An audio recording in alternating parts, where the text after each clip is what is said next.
اعوذ باللہ من الشیطان الرجیم بسم اللہ الرحمن الرحیم۔ پناہ مانگتا ہوں اللہ کی شیطان مردود سے۔ شروع اللہ کے نام سے جو رحمان و رحیم ہے۔ الف لام را، یہ اس کتاب کی آیات ہیں جو اپنا مدعا صاف صاف بیان کرتی ہے۔ ہم نے اسے نازل کیا ہے قرآن بنا کر عربی زبان میں، تاکہ تم اہل عرب اس کو اچھی طرح سمجھ سکو۔ اے محمد، ہم اس قرآن کو تمہاری طرف وحی کر کے بہترین پیرائے میں واقعات اور حقائق تم سے بیان کرتے ہیں، ورنہ اس سے پہلے تو ان چیزوں سے تم بالکل ہی بے خبر تھے۔ یہ اس وقت کا ذکر ہے جب یوسف نے اپنے باپ سے کہا، ابا جان، میں نے خواب دیکھا ہے کہ 11 ستارے ہیں اور سورج اور چاند ہیں اور وہ مجھے سجدہ کر رہے ہیں۔ جواب میں اس کے باپ نے کہا، بیٹا، اپنا یہ خواب اپنے بھائیوں کو نہ سنانا، ورنہ وہ تیرے در پہ آزار ہو جائیں گے۔ حقیقت یہ ہے کہ شیطان آدمی کا کھلا دشمن ہے، اور ایسا ہی ہوگا جیسا تو نے خواب میں دیکھا ہے کہ تیرا رب تجھے اپنے کام کے لیے منتخب کرے گا اور تجھے باتوں کی تہہ تک پہنچنا سکھائے گا، اور تیرے اوپر اور آل یعقوب پر اپنی نعمت اسی طرح پوری کرے گا جس طرح اس سے پہلے وہ تیرے بزرگوں ابراہیم اور اسحاق پر کر چکا ہے۔ یقیناً تیرا رب علیم اور حکیم ہے۔ حقیقت یہ ہے کہ یوسف اور اس کے بھائیوں کے قصے میں ان پوچھنے والوں کے لیے بڑی نشانیاں ہیں۔ یہ قصہ یوں شروع ہوتا ہے کہ اس کے بھائیوں نے آپس میں کہا، یہ یوسف اور اس کا بھائی دونوں ہمارے والد کو ہم سب سے زیادہ محبوب ہیں، حالانکہ ہم ایک پورا جتھا ہیں۔ سچی بات یہ ہے کہ ہمارے ابا جان بالکل ہی بہک گئے ہیں۔ چلو یوسف کو قتل کر دو یا اسے کہیں پھینک دو تاکہ تمہارے والد کی توجہ صرف تمہاری ہی طرف ہو جائے۔ یہ کام کر لینے کے بعد پھر نیک بن رہنا۔ اس پر ان میں سے ایک بولا، یوسف کو قتل نہ کرو، اور اگر کچھ کرنا ہی ہے تو اسے کسی اندھے کنویں میں ڈال دو، کوئی آتا جاتا قافلہ اسے نکال لے جائے گا۔ اس قرارداد پر انہوں نے جا کر اپنے باپ سے کہا، ابا جان، کیا بات ہے کہ آپ یوسف کے معاملے میں ہم پر بھروسہ نہیں کرتے، حالانکہ ہم اس کے سچے خیر خواہ ہیں۔ کل اسے ہمارے ساتھ بھیج دیجئے، کچھ چر چگ لے گا اور کھیل کود سے بھی دل بہلائے گا، ہم اس کی حفاظت کو موجود ہیں۔ باپ نے کہا، تمہارا اسے لے جانا مجھے شاق گزرتا ہے، اور مجھ کو اندیشہ ہے کہ کہیں اسے بھیڑیا نہ پھاڑ کھائے جبکہ تم اس سے غافل ہو۔ انہوں نے جواب دیا، اگر ہمارے ہوتے اسے بھیڑیے نے کھا لیا جبکہ ہم ایک جتھا ہیں، تب تو ہم بڑے ہی نکمے ہوں گے۔ اس طرح اصرار کر کے جب وہ اسے لے گئے اور انہوں نے طے کر لیا کہ اسے ایک اندھے کنویں میں چھوڑ دیں، تو ہم نے یوسف کو وحی کی کہ ایک وقت آئے گا جب تو ان لوگوں کو ان کی یہ حرکت جتائے گا، یہ اپنے فعل کے نتائج سے بے خبر ہیں۔ شام کو وہ روتے پیٹتے اپنے باپ کے پاس آئے اور کہا، ابا جان، ہم دوڑ کا مقابلہ کرنے میں لگ گئے تھے اور یوسف کو ہم نے اپنے سامان کے پاس چھوڑ دیا تھا کہ اتنے میں بھیڑیا آ کر اسے کھا گیا۔ آپ ہماری بات کا یقین نہ کریں گے چاہے ہم سچے ہی ہوں۔ اور وہ یوسف کے قمیص پر جھوٹ موٹ کا خون لگا کر لے آئے تھے۔ یہ سن کر ان کے باپ نے کہا، بلکہ تمہارے نفس نے تمہارے لیے ایک بڑے کام کو آسان بنا دیا، اچھا، صبر کروں گا اور بخوبی کروں گا۔ جو بات تم بنا رہے ہو اس پر اللہ ہی سے مدد مانگی جا سکتی ہے۔ ادھر ایک قافلہ آیا اور اس نے اپنے سکے کو پانی لانے کے لیے بھیجا۔ سکے نے جو کنویں میں ڈول ڈالا تو یوسف کو دیکھ کر پکار اٹھا، مبارک ہو، یہاں تو ایک لڑکا ہے۔ ان لوگوں نے اس کو مال تجارت سمجھ کر چھپا لیا، حالانکہ جو کچھ وہ کر رہے تھے خدا اس سے باخبر تھا۔ آخر کار انہوں نے اس کو تھوڑی سی قیمت پر چند درہموں کے عوض بیچ ڈالا، اور وہ اس کی قیمت کے معاملے میں کچھ زیادہ کے امیدوار نہ تھے۔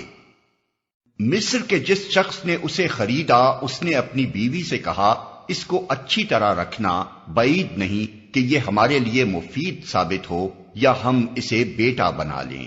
اس طرح ہم نے یوسف کے لیے اس سرزمین میں قدم جمانے کی صورت نکالی اور اسے معاملہ فہمی کی تعلیم دینے کا انتظام کیا۔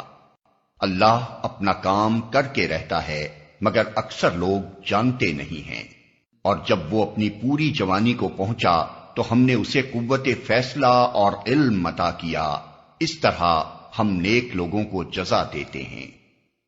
جس عورت کے گھر میں وہ تھا وہ اس پر ڈورے ڈالنے لگی اور ایک روز دروازے بند کر کے بولی، آ جا۔ یوسف نے کہا، خدا کی پناہ، میرے رب نے تو مجھے اچھی منزلت بخشی اور میں یہ کام کروں؟ ایسے ظالم کبھی فلاح نہیں پایا کرتے۔ وہ اس کی طرف بڑھی اور یوسف بھی اس کی طرف بڑھتا اگر اپنے رب کی برہان نہ دیکھ لیتا۔ ایسا ہوا تاکہ ہم اس سے بدی اور بے حیائی کو دور کر دیں۔ در حقیقت وہ ہمارے چنے ہوئے بندوں میں سے تھا۔ آخر کار یوسف اور وہ آگے پیچھے دروازے کی طرف بھاگے اور اس نے پیچھے سے یوسف کا قمیص کھینچ کر پھاڑ دیا۔ دروازے پر دونوں نے اس کے شوہر کو موجود پایا۔ اسے دیکھتے ہی عورت کہنے لگی، کیا سزا ہے اس شخص کی جو تیری گھر والی پر نیت خراب کرے؟ اس کے سوا اور کیا سزا ہو سکتی ہے کہ وہ قید کیا جائے یا اسے سخت عذاب دیا جائے؟ یوسف نے کہا، یہی مجھے پھانسنے کی کوشش کر رہی تھی۔ اس عورت کے اپنے کنبے والوں میں سے ایک شخص نے قرینے کی شہادت پیش کی کہ اگر یوسف کا قمیص آگے سے پھٹا ہو تو عورت سچی ہے اور یہ جھوٹا، اور اگر اس کا قمیص پیچھے سے پھٹا ہو تو عورت جھوٹی ہے اور یہ سچا۔ جب شوہر نے دیکھا کہ یوسف کا قمیص پیچھے سے پھٹا ہے تو اس نے کہا، یہ تم عورتوں کی چالاکیاں ہیں، واقعی بڑے غضب کی ہوتی ہیں تمہاری چالیں۔ یوسف اس معاملے میں درگزر کر، اور اے عورت، تو اپنے قصور کی معافی مانگ، تو ہی اصل میں خطا کار تھی۔ شہر کی عورتیں آپس میں چرچا کرنے لگیں کہ عزیز کی بیوی اپنے نوجوان غلام کے پیچھے پڑی ہوئی ہے، محبت نے اس کو بے قابو کر رکھا ہے، ہمارے نزدیک تو وہ صریح غلطی کر رہی ہے۔ اس نے جو ان کی یہ مکارانہ باتیں سنی تو ان کو بلاوا بھیج دیا اور ان کے لیے تکیہ دار مجلس آراستہ کی اور ضیافت میں ہر ایک کے آگے ایک ایک چھری رکھ دی۔ پھر عین اس وقت جب کہ وہ پھل کاٹ کاٹ کر کھا رہی تھی، اس نے یوسف کو اشارہ کیا کہ ان کے سامنے نکل آ۔ جب ان عورتوں کی نگاہ اس پر پڑی تو وہ دنگ رہ گئیں اور اپنے ہاتھ کاٹ بیٹھیں اور بے ساختہ پکار اٹھیں، حاشا للہ، یہ شخص انسان نہیں ہے، یہ تو کوئی بزرگ فرشتہ ہے۔ عزیز کی بیوی نے کہا، دیکھ لیا، یہ ہے وہ شخص جس کے معاملے میں تم مجھ پر باتیں بناتی تھیں۔ بے شک میں نے اسے رجھانے کی کوشش کی تھی مگر یہ بچ نکلا۔ اگر یہ میرا کہنا نہ مانے گا تو قید کیا جائے گا اور بہت ذلیل و خوار ہوگا۔ اس کے رب نے اس کی دعا قبول کی اور ان عورتوں کی چالیں اس سے دفع کر دیں۔ بے شک وہی ہے جو سب کی سنتا اور سب کچھ جانتا ہے۔ پھر ان لوگوں کو یہ سوچی کہ ایک مدت کے لیے اسے قید کر دیں، حالانکہ وہ اس کی پاک دامنی اور خود اپنی عورتوں کے برے اطوار کی صریح نشانیاں دیکھ چکے تھے۔ قید خانے میں 2 غلام اور بھی اس کے ساتھ داخل ہوئے۔ ایک روز ان میں سے ایک نے اس سے کہا، میں نے خواب میں دیکھا ہے کہ میں شراب کشید کر رہا ہوں۔ دوسرے نے کہا، میں نے دیکھا کہ میرے سر پر روٹیاں رکھی ہیں اور پرندے ان کو کھا رہے ہیں۔ دونوں نے کہا، ہمیں اس کی تعبیر بتائیے، ہم دیکھتے ہیں کہ آپ ایک نیک آدمی ہیں۔ یوسف نے کہا، یہاں جو کھانا تمہیں ملا کرتا ہے اس کے آنے سے پہلے میں تمہیں ان خوابوں کی تعبیر بتا دوں گا۔ یہ علم ان علوم میں سے ہے جو میرے رب نے مجھے عطا کیے ہیں۔ واقعہ یہ ہے کہ میں نے ان لوگوں کا طریقہ چھوڑ کر جو اللہ پر ایمان نہیں لاتے اور آخرت کا انکار کرتے ہیں، اپنے بزرگوں ابراہیم، اسحاق اور یعقوب کا طریقہ اختیار کیا ہے۔ ہمارا یہ کام نہیں ہے کہ اللہ کے ساتھ کسی کو شریک ٹھہرائیں۔ در حقیقت یہ اللہ کا فضل ہے ہم پر اور تمام انسانوں پر کہ اس نے اپنے سوا کسی کا بندہ ہمیں نہیں بنایا، مگر اکثر لوگ شکر نہیں کرتے۔ اے زنداں کے ساتھیوں، تم خود ہی سوچو کہ بہت سے متفرق رب بہتر ہیں یا وہ ایک اللہ جو سب پر غالب ہے؟ اس کو چھوڑ کر تم جن کی بندگی کر رہے ہو وہ اس کے سوا کچھ نہیں ہیں کہ بس چند نام ہیں جو تم نے اور تمہارے آباء و اجداد نے رکھ لیے ہیں۔ اللہ نے ان کے لیے کوئی سند نازل نہیں کی۔ فرما روائی کا اقتدار اللہ کے سوا کسی کے لیے نہیں ہے۔ اس کا حکم ہے کہ خود اس کے سوا تم کسی کی بندگی نہ کرو۔ یہی ٹھیٹ سیدھا طریقے زندگی ہے، مگر اکثر لوگ جانتے نہیں ہیں۔ اے زندہ کے ساتھیو، تمہارے خواب کی تعبیر یہ ہے کہ تم میں سے ایک تو اپنے رب شاہ مصر کو شراب پلائے گا، رہا دوسرا تو اسے سولی پر چڑھایا جائے گا اور پرندے اس کا سر نوچ نوچ کر کھائیں گے۔ فیصلہ ہو گیا اس بات کا جو تم پوچھ رہے تھے۔ پھر ان میں سے جس کے متعلق خیال تھا کہ وہ رہا ہو جائے گا، اس سے یوسف نے کہا کہ اپنے رب شاہ مصر سے میرا ذکر کرنا، مگر شیطان نے اسے ایسا غفلت میں ڈالا کہ وہ اپنے رب شاہ مصر سے اس کا ذکر کرنا بھول گیا، اور یوسف کئی سال قید خانے میں پڑا رہا۔ ایک روز بادشاہ نے کہا، میں نے خواب میں دیکھا ہے کہ 7 موٹی گائیں ہیں جن کو 7 دبلی گائیں کھا رہی ہیں، اور اناج کی 7 بالیں ہری ہیں اور دوسری 7 سوکھی۔ اے اہل دربار، مجھے اس خواب کی تعبیر بتاؤ اگر تم خوابوں کا مطلب سمجھتے ہو۔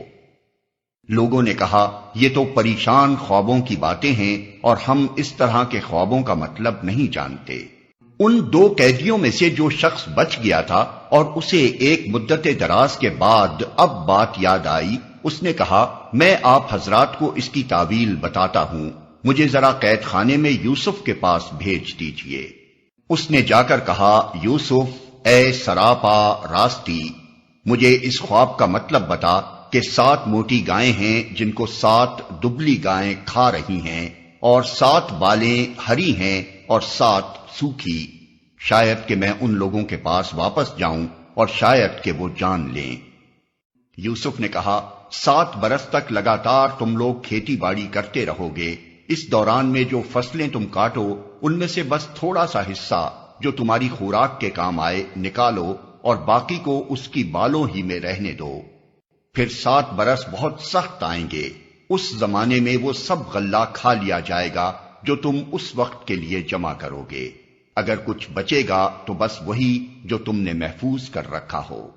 اس کے بعد پھر 1 سال ایسا آئے گا جس میں باران رحمت سے لوگوں کی فریاد رسی کی جائے گی اور وہ رس نچوڑیں گے۔ بادشاہ نے کہا، اسے میرے پاس لاؤ۔ مگر جب شاہی فرستادہ یوسف کے پاس پہنچا تو اس نے کہا، اپنے رب کے پاس واپس جا اور اس سے پوچھ کہ ان عورتوں کا کیا معاملہ ہے جنہوں نے اپنے ہاتھ کاٹ لیے تھے، میرا رب تو ان کی مکاری سے واقف ہی ہے۔ جب شاہی فرستادہ یوسف کے پاس پہنچا تو اس نے کہا، اس پر بادشاہ نے ان عورتوں سے دریافت کیا، تمہارا کیا تجربہ ہے اس وقت کا جب تم نے یوسف کو رجھانے کی کوشش کی تھی؟ سب نے یک زبان ہو کر کہا، حاشا للہ، ہم نے تو اس میں بدی کا شائبہ تک نہ پایا۔ عزیز کی بیوی بول اٹھی، اب حق کھل چکا ہے، وہ میں ہی تھی جس نے اس کو پھسلانے کی کوشش کی تھی، بے شک وہ بالکل سچا ہے۔ یوسف نے کہا، اس سے میری غرض یہ تھی کہ عزیز یہ جان لے کہ میں نے در پردہ اس کی خیانت نہیں کی تھی، اور یہ کہ جو خیانت کرتے ہیں ان کی چالوں کو اللہ کامیابی کی راہ پر نہیں لگاتا۔ میں کچھ اپنے نفس کی برات نہیں کر رہا ہوں، نفس تو بدی پر اکساتا ہی ہے، الا یہ کہ کسی پر میرے رب کی رحمت ہو، بے شک میرا رب بڑا غفور و رحیم ہے۔ بادشاہ نے کہا، انہیں میرے پاس لاؤ تاکہ میں ان کو اپنے لیے مخصوص کر لوں۔ جب یوسف نے اس سے گفتگو کی تو اس نے کہا، اب آپ ہمارے ہاں قدر و منزلت رکھتے ہیں اور آپ کی امانت پر پورا بھروسہ ہے۔ یوسف نے کہا، ملک کے خزانے میرے سپرد کیجیے، میں حفاظت کرنے والا بھی ہوں اور علم بھی رکھتا ہوں۔ اس طرح ہم نے اس سرزمین میں یوسف کے لیے اقتدار کی راہ ہموار کی، وہ مختار تھا کہ اس میں جہاں چاہے اپنی جگہ بنائے۔ ہم اپنی رحمت سے جس کو چاہتے ہیں نوازتے ہیں، نیک لوگوں کا اجر ہمارے ہاں مارا نہیں جاتا، اور آخرت کا اجر ان لوگوں کے لیے زیادہ بہتر ہے جو ایمان لے آئے اور خدا ترسی کے ساتھ کام کرتے رہے۔ یوسف کے بھائی مصر آئے اور اس کے ہاں حاضر ہوئے۔ اس نے انہیں پہچان لیا مگر وہ اس سے ناآشنا تھے۔ پھر جب اس نے ان کا سامان تیار کروا دیا تو چلتے وقت ان سے کہا، اپنے سوتیلے بھائی کو میرے پاس لانا، دیکھتے نہیں ہو کہ میں کس طرح پیمانہ بھر کر دیتا ہوں اور کیسا اچھا مہمان نواز ہوں۔ اگر تم اسے نہ لاؤ گے تو میرے پاس تمہارے لیے کوئی غلہ نہیں ہے، بلکہ تم میرے قریب بھی نہ پھٹکنا۔ انہوں نے کہا، ہم کوشش کریں گے کہ والد صاحب اسے بھیجنے پر راضی ہو جائیں، اور ہم ایسا ضرور کریں گے۔ یوسف نے اپنے غلاموں کو اشارہ کیا کہ ان لوگوں نے غلے کے عوض جو مال دیا ہے وہ چپکے سے ان کے سامان ہی میں رکھ دو۔ یہ یوسف نے اس امید پر کیا کہ گھر پہنچ کر وہ اپنا واپس پایا ہوا مال پہچان جائیں گے یا اس فیاضی پر احسان مند ہوں گے، اور عجب نہیں کہ پھر پلٹیں۔ جب وہ اپنے باپ کے پاس گئے تو کہا، ابا جان، آئندہ ہم کو غلہ دینے سے انکار کر دیا گیا ہے، لہذا آپ ہمارے بھائی کو ہمارے ساتھ بھیج دیجئے تاکہ ہم غلہ لے کر آئیں، اور اس کی حفاظت کے ہم ذمہ دار ہیں۔ باپ نے جواب دیا، کیا میں اس کے معاملے میں تم پر ویسا ہی بھروسہ کروں جیسا اس سے پہلے اس کے بھائی کے معاملے میں کر چکا ہوں؟ اللہ ہی بہتر محافظ ہے اور وہ سب سے بڑھ کر رحم فرمانے والا ہے۔ پھر جب انہوں نے اپنا سامان کھولا تو دیکھا کہ ان کا مال بھی انہیں واپس کر دیا گیا ہے۔ یہ دیکھ کر وہ پکار اٹھے، ابا جان، اور ہمیں کیا چاہیے؟ دیکھیے یہ ہمارا مال بھی ہمیں واپس دے دیا گیا ہے، بس اب ہم جائیں گے اور اپنے اہل و عیال کے لیے رسد لے آئیں گے، اپنے بھائی کی حفاظت بھی کریں گے اور ایک بار شتر اور زیادہ بھی لے آئیں گے۔ اتنے غلے کا اضافہ آسانی کے ساتھ ہو جائے گا۔ ان کے باپ نے کہا، میں اس کو ہرگز تمہارے ساتھ نہ بھیجوں گا جب تک کہ تم اللہ کے نام سے مجھ کو پیمان نہ دے دو کہ اسے میرے پاس ضرور واپس لے کر آؤ گے، الا یہ کہ کہیں تم گھیر ہی لیے جاؤ۔ جب انہوں نے اس کو اپنے اپنے پیمان دے دیے تو اس نے کہا، دیکھو ہمارے اس قول پر اللہ نگہبان ہے۔ پھر اس نے کہا، میرے بچوں، مصر کے دارالسلطنت میں ایک دروازے سے داخل نہ ہونا بلکہ مختلف دروازوں سے جانا، مگر میں اللہ کی مشیت سے تم کو نہیں بچا سکتا، حکم اس کے سوا کسی کا بھی نہیں چلتا، اسی پر میں نے بھروسہ کیا اور جس کو بھی بھروسہ کرنا ہو اسی پر کرے۔ اور واقعہ بھی یہی ہوا کہ جب وہ اپنے باپ کی ہدایت کے مطابق شہر میں متفرق دروازوں سے داخل ہوئے تو اس کی یہ احتیاطی تدبیر اللہ کی مشیت کے مقابلے میں کچھ بھی کام نہ آ سکی۔ ہاں بس یعقوب کے دل میں جو ایک کھٹک تھی اسے دور کرنے کے لیے اس نے اپنی سی کوشش کر لی۔ بے شک وہ ہماری دی ہوئی تعلیم سے صاحب علم تھا، مگر اکثر لوگ معاملے کی حقیقت کو جانتے نہیں ہیں۔ یہ لوگ یوسف کے حضور پہنچے تو اس نے اپنے بھائی کو اپنے پاس الگ بلا لیا اور اسے بتا دیا کہ میں تیرا وہی بھائی ہوں جو کھویا گیا تھا، اب تو ان باتوں کا غم نہ کر جو یہ لوگ کرتے رہے ہیں۔ جب یوسف ان بھائیوں کا سامان لدوانے لگا تو اس نے اپنے بھائی کے سامان میں اپنا پیالہ رکھ دیا۔ پھر ایک پکارنے والے نے پکار کر کہا، اے قافلے والو، تم لوگ چور ہو۔ انہوں نے پلٹ کر پوچھا، تمہاری کیا چیز کھوئی گئی؟ سرکاری ملازموں نے کہا، بادشاہ کا پیمانہ ہم کو نہیں ملتا۔ اور ان کے جمعدار نے کہا، جو شخص لا کر دے گا اس کے لیے ایک بار شتر انعام ہے، اس کا میں ذمہ لیتا ہوں۔ ان بھائیوں نے کہا، خدا کی قسم، تم لوگ خوب جانتے ہو کہ ہم اس ملک میں فساد کرنے نہیں آئے ہیں اور ہم چوریاں کرنے والے لوگ نہیں ہیں۔ انہوں نے کہا، اچھا اگر تمہاری بات جھوٹی نکلی تو چور کی کیا سزا ہے؟ انہوں نے کہا، اس کی سزا جس کے سامان میں سے چیز نکلے وہ آپ ہی اپنی سزا میں رکھ لیا جائے، ہمارے ہاں تو ایسے ظالموں کو سزا دینے کا یہی طریقہ ہے۔ تب یوسف نے اپنے بھائی سے پہلے ان کی خرجیوں کی تلاشی لینی شروع کی، پھر اپنے بھائی کی خرجی سے گمشدہ چیز برآمد کر لی۔ اس طرح ہم نے یوسف کی تائید اپنی تدبیر سے کی۔ اس کا یہ کام نہ تھا کہ بادشاہ کے دین یعنی مصر کے شاہی قانون میں اپنے بھائی کو پکڑتا، الا یہ کہ اللہ ہی ایسا چاہے۔ ہم جس کے درجے چاہتے ہیں بلند کر دیتے ہیں، اور ایک علم رکھنے والا ایسا ہے جو ہر صاحب علم سے بالا تر ہے۔ ان بھائیوں نے کہا، یہ چوری کرے تو کچھ تعجب کی بات بھی نہیں، اس سے پہلے اس کا بھائی یوسف بھی چوری کر چکا ہے۔ یوسف ان کی یہ بات سن کر پی گیا، حقیقت ان پر نہ کھولی، بس زیر لب اتنا کہہ کر رہ گیا کہ بڑے ہی برے ہو تم لوگ، میرے منہ در منہ مجھ پر جو الزام تم لگا رہے ہو اس کی حقیقت خدا خوب جانتا ہے۔ انہوں نے کہا، اے سردار ذی اقتدار عزیز، اس کا باپ بہت بوڑھا آدمی ہے، اس کی جگہ آپ ہم میں سے کسی کو رکھ لیجئے، ہم آپ کو بڑا ہی نیک نفس انسان پاتے ہیں۔ یوسف نے کہا، پناہ بخدا، دوسرے کسی شخص کو ہم کیسے رکھ سکتے ہیں؟ جس کے پاس ہم نے اپنا مال پایا ہے اس کو چھوڑ کر دوسرے کو رکھیں گے تو ہم ظالم ہوں گے۔ جب وہ یوسف سے مایوس ہو گئے تو ایک گوشے میں جا کر آپس میں مشورہ کرنے لگے۔ ان میں جو سب سے بڑا تھا وہ بولا، تم جانتے نہیں ہو کہ تمہارے والد تم سے خدا کے نام پر کیا عہد و پیمان لے چکے ہیں، اور اس سے پہلے یوسف کے معاملے میں جو زیادتی تم کر چکے ہو وہ بھی تم کو معلوم ہے۔ اب میں تو یہاں سے ہرگز نہ جاؤں گا جب تک کہ میرے والد مجھے اجازت نہ دیں، یا پھر اللہ ہی میرے حق میں کوئی فیصلہ فرما دے کہ وہ سب سے بہتر فیصلہ کرنے والا ہے۔ تم جا کر اپنے والد سے کہو کہ ابا جان، آپ کے صاحبزادے نے چوری کی ہے، ہم نے اسے چوری کرتے ہوئے نہیں دیکھا، جو کچھ ہمیں معلوم ہوا ہے بس وہی ہم بیان کر رہے ہیں، اور غیب کی نگہبانی تو ہم نہ کر سکتے تھے۔ آپ اس بستی کے لوگوں سے پوچھ لیجئے جہاں ہم تھے، اس قافلے سے دریافت کر لیجئے جس کے ساتھ ہم آئے ہیں، ہم اپنے بیان میں بالکل سچے ہیں۔ باپ نے یہ داستان سن کر کہا، دراصل تمہارے نفس نے تمہارے لیے ایک اور بڑی بات کو سہل بنا دیا۔ اچھا، اس پر بھی صبر کروں گا اور بخوبی کروں گا۔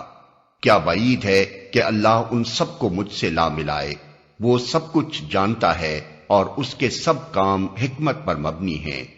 پھر وہ ان کی طرف سے منہ پھیر کر بیٹھ گیا اور کہنے لگا کہ ہائے یوسف، وہ دل ہی دل میں غم سے گھٹا جا رہا تھا اور اس کی آنکھیں سفید پڑ گئی تھیں۔ بیٹوں نے کہا، خدا را، آپ تو بس یوسف ہی کو یاد کیے جاتے ہیں، نوبت یہ آ گئی ہے کہ اس کے غم میں اپنے آپ کو گھلا دیں گے یا اپنی جان ہلاک کر ڈالیں گے۔ اس نے کہا، میں اپنی پریشانی اور اپنے غم کی فریاد اللہ کے سوا کسی سے نہیں کرتا، اور اللہ سے جیسا میں واقف ہوں تم نہیں ہو۔ میرے بچوں، جا کر یوسف اور اس کے بھائی کی کچھ ٹوہ لگاؤ، اللہ کی رحمت سے مایوس نہ ہو، اس کی رحمت سے تو بس کافر ہی مایوس ہوا کرتے ہیں۔ جب یہ لوگ مصر جا کر یوسف کی پیشی میں داخل ہوئے تو انہوں نے عرض کیا کہ اے سردار با اقتدار، ہم اور ہمارے اہل و عیال سخت مصیبت میں مبتلا ہیں، اور ہم کچھ حقیر سی پونجی لے کر آئے ہیں، آپ ہمیں بھرپور غلہ عنایت فرمائیں اور ہم کو خیرات دیں، اللہ خیرات کرنے والوں کو جزا دیتا ہے۔ یہ سن کر یوسف سے نہ رہا گیا، اس نے کہا، تمہیں کچھ یہ بھی معلوم ہے کہ تم نے یوسف اور اس کے بھائی کے ساتھ کیا کیا تھا جبکہ تم نادان تھے؟ وہ چونک کر بولے، ہاں، کیا تم یوسف ہو؟ اس نے کہا، ہاں میں یوسف ہوں اور یہ میرا بھائی ہے، اللہ نے ہم پر احسان فرمایا۔ حقیقت یہ ہے کہ اگر کوئی تقوی اور صبر سے کام لے تو اللہ کے ہاں ایسے نیک لوگوں کا اجر مارا نہیں جاتا۔ انہوں نے کہا، بخدا کہ تم کو اللہ نے ہم پر فضیلت بخشی اور واقعی ہم خطا کار تھے۔ اس نے جواب دیا، آج تم پر کوئی گرفت نہیں، اللہ تمہیں معاف کرے، وہ سب سے بڑھ کر رحم فرمانے والا ہے۔ جاؤ، میرا یہ قمیص لے جاؤ اور میرے والد کے منہ پر ڈال دو، ان کی بینائی پلٹ آئے گی، اور اپنے سب اہل و عیال کو میرے پاس لے آؤ۔ جب یہ قافلہ مصر سے روانہ ہوا تو ان کے باپ نے کنعان میں کہا، میں یوسف کی خوشبو محسوس کر رہا ہوں، تم لوگ کہیں یہ نہ کہنے لگو کہ میں بڑھاپے میں سٹھیا گیا ہوں۔ گھر کے لوگ بولے، خدا کی قسم آپ ابھی تک اپنے اسی پرانے خبت میں پڑے ہوئے ہیں۔ پھر جب خوشخبری لانے والا آیا تو اس نے یوسف کا قمیص یعقوب کے منہ پر ڈال دیا اور یکا یک اس کی بینائی اوت کر آئی۔ تب اس نے کہا، میں تم سے کہتا نہ تھا میں اللہ کی طرف سے وہ کچھ جانتا ہوں جو تم نہیں جانتے۔ سب بول اٹھے، ابا جان آپ ہمارے گناہوں کی بخشش کے لیے دعا کریں، واقعی ہم خطا کار تھے۔ اس نے کہا میں اپنے رب سے تمہارے لیے معافی کی درخواست کروں گا، وہ بڑا معاف کرنے والا اور رحیم ہے۔ پھر جب یہ لوگ یوسف کے پاس پہنچے تو اس نے اپنے والدین کو اپنے ساتھ بٹھا لیا اور اپنے سب کنبے والوں سے کہا چلو اب شہر میں چلو، اللہ نے چاہا تو امن چین سے رہو گے۔ شہر میں داخل ہونے کے بعد اس نے اپنے والدین کو اٹھا کر اپنے پاس تخت پر بٹھایا اور سب اس کے آگے بے اختیار سجدے میں جھک گئے۔ یوسف نے کہا ابا جان یہ تعبیر ہے میرے اس خواب کی جو میں نے دیکھا تھا، میرے رب نے اسے حقیقت بنا دیا، اس کا احسان ہے کہ اس نے مجھے قید خانے سے نکالا اور آپ لوگوں کو صحرا سے لا کر مجھ سے ملایا، حالانکہ شیطان میرے اور میرے بھائیوں کے درمیان فساد ڈال چکا تھا۔ واقعہ یہ ہے کہ میرا رب غیر محسوس تدبیروں سے اپنی مشیت پوری کرتا ہے، بے شک وہ علیم اور حکیم ہے۔ اے میرے رب تو نے مجھے حکومت بخشی اور مجھ کو باتوں کی تہہ تک پہنچنا سکھایا، زمین و آسمان کے بنانے والے تو ہی دنیا اور آخرت میں میرا سرپرست ہے، میرا خاتمہ اسلام پر کر اور انجام کار مجھے صالحین کے ساتھ ملا۔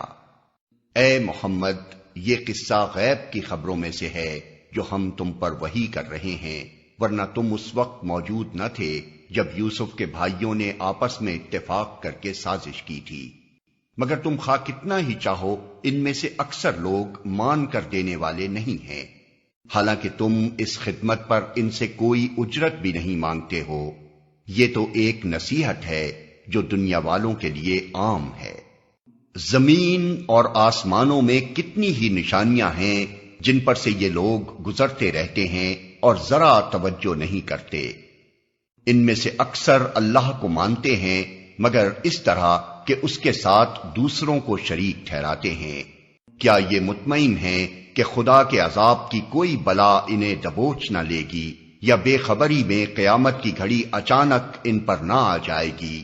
تم ان سے صاف کہہ دو کہ میرا راستہ تو یہ ہے، میں اللہ کی طرف بلاتا ہوں، میں خود بھی پوری روشنی میں اپنا راستہ دیکھ رہا ہوں اور میرے ساتھی بھی، اور اللہ پاک ہے اور شرک کرنے والوں سے میرا کوئی واسطہ نہیں۔ اے محمد تم سے پہلے ہم نے جو پیغمبر بھیجے تھے وہ سب بھی انسان ہی تھے اور انہی بستیوں کے رہنے والوں میں سے تھے، اور انہی کی طرف ہم وحی بھیجتے رہے ہیں۔ پھر کیا یہ لوگ زمین میں چلے پھرے نہیں ہیں کہ ان قوموں کا انجام انہیں نظر نہ آیا جو ان سے پہلے گزر چکی ہیں؟ یقیناً آخرت کا گھر ان لوگوں کے لیے اور زیادہ بہتر ہے جنہوں نے پیغمبروں کی بات مان کر تقوی کی روش اختیار کی۔ کیا اب بھی تم لوگ نہ سمجھو گے؟ پہلے پیغمبروں کے ساتھ بھی یہی ہوتا رہا ہے کہ وہ مدتوں نصیحت کرتے رہے اور لوگوں نے سن کر نہ دیا، یہاں تک کہ جب پیغمبر لوگوں سے مایوس ہو گئے اور لوگوں نے بھی سمجھ لیا کہ ان سے جھوٹ بولا گیا تھا تو یکا یک ہماری مدد پیغمبروں کو پہنچ گئی۔ پھر جب ایسا موقع آ جاتا ہے تو ہمارا قاعدہ یہ ہے کہ جسے ہم چاہتے ہیں بچا لیتے ہیں، اور مجرموں پر سے تو ہمارا عذاب ٹالا ہی نہیں جا سکتا۔ اگلے لوگوں کے ان قصوں میں عقل و ہوش رکھنے والوں کے لیے عبرت ہے۔ یہ جو کچھ قرآن میں بیان کیا جا رہا ہے یہ بناوٹی باتیں نہیں ہیں، بلکہ جو کتابیں اس سے پہلے آئی ہوئی ہیں انہی کی تصدیق ہے، اور ہر چیز کی تفصیل، اور ایمان لانے والوں کے لیے ہدایت اور رحمت۔